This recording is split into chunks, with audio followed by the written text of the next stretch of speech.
ముందుగా సనాతన ధర్మ కుటుంబీకులందరికీ కూడా శుభాభివందనాలు. ఈ రోజు నేను మీతో చర్చించాలనుకున్న అంశం శనిదేవునికి నువ్వుల నూనె ఎందుకు సమర్పిస్తారో ఈ రోజు మనం తెలుసుకుందాం. జ్యోతిష విశ్వాసాల ప్రకారం శనిని కర్మ ప్రదాత అని అంటాం. వ్యక్తులు చేసే పనులను బట్టి శనిదేవుడు ఫలితాలను ఇస్తాడు. అందుకే శనిదేవుడు న్యాయమూర్తిగా పరిగణిస్తారు. ఎక్కడ చూసినా శనిదేవుని ప్రసన్నం చేసుకోవడానికి నువ్వుల నూనెతో అభిషేకం లేదా నువ్వుల నూనె దీపారాధన చేయడం మనం చూస్తూ ఉంటాం. ఇక శని దోషం, జీవితంలో సమస్యలు ఉన్నవారైతే శనిదేవుడికి నువ్వుల నూనె సమర్పించడంలో ముందుంటారు. అసలు శనిదేవుడికి నువ్వుల నూనెతోనే ఎందుకు దీపారాధన చేస్తారో ఈ రోజు మనం తెలుసుకుందాం. పురాణాల ప్రకారం రావణుడు తన శక్తితో గ్రహాలన్నింటినీ బంధించాలని చెప్తారు. శనిదేవుని రావణుడు తన దురహంకారంతో తలకిందులుగా వేలాడదీశాడు. అదే సమయంలో హనుమంతుడు రాముని దూతగా సీతామాతను వెతుక్కుంటూ లంకకు వెళ్తాడు. రావణుడు హనుమంతుని తోకకు నిప్పంటించినప్పుడు హనుమంతుడు లంక మొత్తాన్ని తగలపెడతాడు. మొత్తం లంకా దహనం చేయడం వలన గ్రహాలన్నీ కూడా స్వేచ్ఛగా మారతాయి. కానీ శనిదేవుడు తలకిందులుగా వేలాడుతూ ఉండడంతో శనిదేవుడు విముక్తి పొందలేక తలకిందులుగా ఉండడం వలన శరీరం దెబ్బతింటుంది.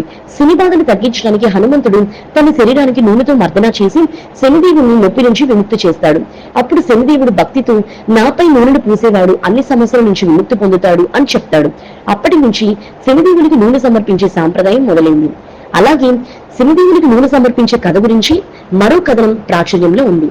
రామాయణ కాలంలో శనిదేవుడు తన బలం, ధైర్యం తలుచుకుని గర్వపడేవాడు. హనుమంతుని ధైర్య సాహసాల గురించి తెలుసుకున్న శనిదేవుడు ఆయనతో పోరాటానికి బయలుదేరతాడు. శనిదేవుడు హనుమంతుని చేరుకున్నప్పుడు హనుమంతుడు నిశ్శబ్ద ప్రదేశంలో కళ్ళు మూసుకుని కూర్చొని రాముని భక్తిలో మునిగిపోయి ఉంటాడు.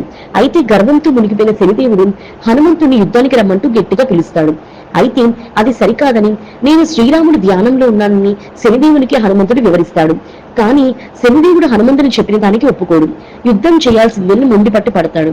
దీంతో హనుమంతుడు యుద్ధానికి దిగక తప్పలేదు. చివరికి శనిదేవుడు హనుమంతుని తన తోకకు చుట్టి బాగా దెబ్బలు తగిలేలా కొడతాడు. ఈ పోరులో శనిదేవుడు ఘోరంగా ఓడిపోవడమే కాక బాగా గాయపడతాడు. దాని తర్వాత శనిదేవుడు నొప్పితో మూలుగుతూ హనుమంతుడికి క్షమాపణ చెప్తాడు. రాముడు హనుమంతుని భక్తులకు తాను ఎన్నటినీ వేధించని హామీ ఇస్తాడు. శ్రీరాముడు హనుమంతుని పూజించే భక్తులపై తన ఆశీర్వాదాలను కురిపిస్తానని మాట ఇస్తాడు. దీని తర్వాత హనుమంతుడు శనిదేవునికి నూనె రాయడంతో శనిదేవుడు గాయాల బాధ తగ్గిస్తుందంట.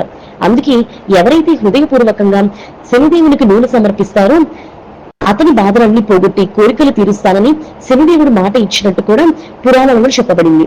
ఇవి శనిదేవుడికి నూనె సమర్పించడం వెనుక ఉన్న కథనాలు. మరి తెలుసుకున్నారు కదా శనిదేవుడికి నూనె సమర్పించడం గురించి విశేషాలు. ఈ వీడియో చూసిన మీ అందరికీ కూడా కృతజ్ఞతలు. ముందుగా సనాతన ధర్మ కుటుంబీకులందరికీ కూడా శుభాభివందనాలు. ఈ రోజు నేను మీతో చర్చించాలనుకున్న అంశం శనిదేవునికి నువ్వుల నూనె ఎందుకు సమర్పిస్తారో ఈ రోజు మనం తెలుసుకుందాం. జ్యోతిష విశ్వాసాల ప్రకారం శనిని కర్మ ప్రదాత అని అంటాం. వ్యక్తులు చేసే పనులను బట్టి శనిదేవుడు ఫలితాలను ఇస్తాడు. అందుకే శనిదేవుడు న్యాయమూర్తిగా పరిగణిస్తారు. ఎక్కడ చూసినా శనిదేవుని ప్రసన్నం చేసుకోవడానికి నువ్వుల నూనెతో అభిషేకం లేదా నువ్వుల నూనె దీపారాధన చేయడం మనం చూస్తూ ఉంటాం. ఇక శని దోషం, జీవితంలో సమస్యలు ఉన్నవారైతే శనిదేవుడికి నువ్వుల నూనె సమర్పించడంలో ముందుంటారు. అసలు శనిదేవుడికి నువ్వుల నూనెతోనే ఎందుకు దీపారాధన చేస్తారో ఈ రోజు మనం తెలుసుకుందాం. పురాణాల ప్రకారం రావణుడు తన శక్తితో గ్రహాలన్నింటినీ బంధించాలని చెప్తారు. శనిదేవుని రావణుడు తన దురహంకారంతో తలకిందులుగా వేలాడదీశాడు.